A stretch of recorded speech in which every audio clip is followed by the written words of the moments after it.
Is your GMC Sierra blowing warm air instead of cold comfort during your commute? Statistics show that 7 out of 10 AC failures in these trucks are surprisingly simple to diagnose.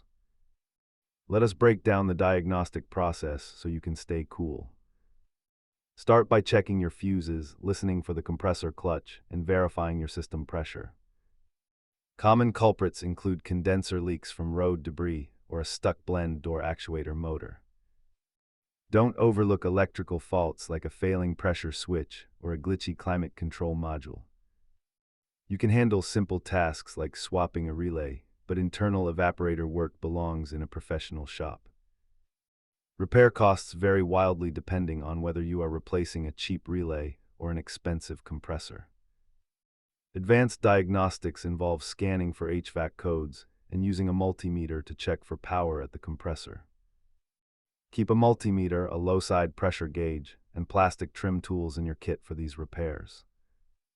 Safety is paramount when working with pressurized systems, so always wear eye protection and gloves.